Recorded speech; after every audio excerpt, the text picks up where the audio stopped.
ইয়াউমা ইয়াফিরুল মারউ মিন আখি, মানুষ তার ভাই দেখে পালাবে। আমি নিজের সাথে মিলালাম, আমার ছোট ভাইকে দেখে আমি পালাবো? আমাকে দেখে সে পালাবে?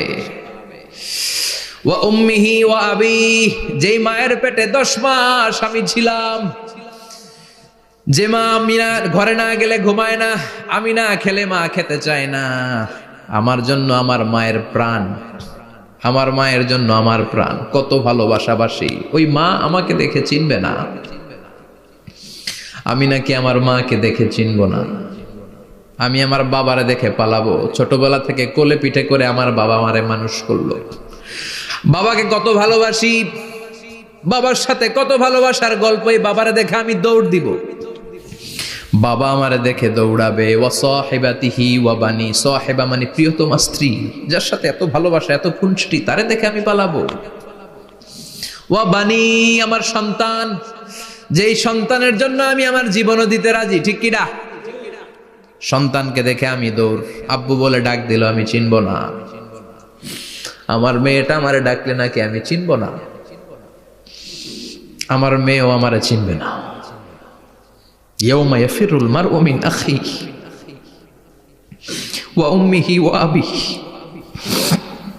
ওয়া সাহিবাতিহি ওয়া বানিহি লিকুল্লি ইমরিইম মিনহুম ইয়াউমাইযিন শাআনুন ইউগনিহি। বিশ্বনবী বললেন, আয়েশা, সেদিনটা আজকের দিনের মতো নয়, ভয়ঙ্কর একটা দিন হবে। বাবা ছেলেরে চিনবে না, ছেলে বাবার চিনবে না, মা তার মেয়েরে চিনবে না, মেয়ে তার মারে চিনবে না। মা আর মেয়ের ভালোবাসার চেয়ে বড় ভালোবাসা হতে পারে? বাবা ছেলের ভালোবাসার চেয়ে বড় ভালোবাসা? স্বামী স্ত্রীর ভালোবাসার চাইতে বড় ভালোবাসা দুনিয়ায় আছে? স্বামী স্ত্রীরে চিনবে না, স্ত্রী স্বামীকে চিনবে না,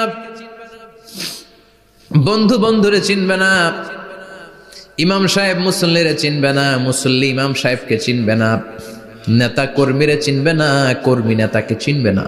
আমরা সবসময় বিপদে আছি, তবে 4টা কাজ করলে আমাদের বিপদকে কাটিয়ে দিবে কে? আল্লাহ। ঈমান আনতে হবে কার উপর? জোরে বলেন। ঈমানের পথে অবিচল থেকে আমার মরণ যেন হয়, ঈমানের পথে অবিচল থেকে আমার মরণ যেন হয়।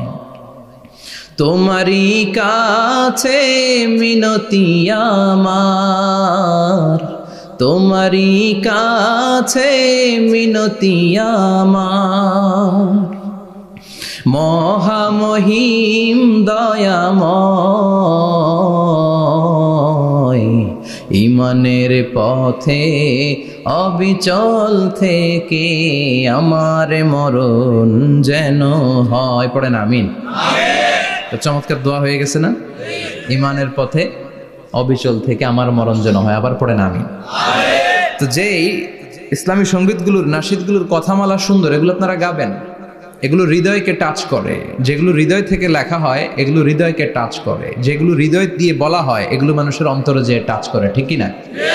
বিশ্বনবী যা বলতেন হৃদয় থেকে বলতেন, প্রাণ খুলে বলতেন, প্রাণ থেকে বলতেন, যেটা মানুষের হৃদয়কে টাচ করত। আবার বিশ্বনবী কথা বলতেন কম, কিন্তু এটার অর্থ ছিল ব্যাপক। বিশ্বনবী বলতেন, উতিতু জাওয়ামিআল কালিম, আমাকে আল্লাহ তাআলা জাওয়ামিউল কালিম দিয়েছে। বিশ্বনবী বলতেন অল্প, বলতেন অল্প, কিন্তু এটার অর্থ, ব্যাখ্যা, বিশ্লেষণ ভলিউমের পর ভলিউম হয়ে যায়, কিন্তু ব্যাখ্যা শেষ হয় না। সুবহানাল্লাহ। আবার বিশ্বনবী বলতেন, নুসিরতু বিররবি মাসিরাতা শাহর, আমি যে এলাকায় দাঁড়িয়ে থাকি এলাকার ডানে বায়ে সামনে পেছনে 1 মাসের দূরত্বের রাস্তা পর্যন্ত ওই জায়গায় কোনো কাফের দাঁড়িয়ে থাকলে আমার ভয়ে তার অন্তর থার থার করে কাঁপে। ভয় দিয়ে বিশ্বনবীকে আল্লাহ তাআলা সাহায্য করেছেন। 1 মাস ডানে বায়ে সামনে পেছনে 1 মাসের দূরত্বের ভেতরে যদি কোনো কাফির মুশরিকদের আন্ডা বাচ্চাও থাকে, যত দূরেই থাকুক, বিশ্বনবীর ব্যাপারে তার অন্তরে ভয় আর ধুকধুকানি শুরু হয়ে যায়। সুবহানাল্লাহ পড়েন। এজন্য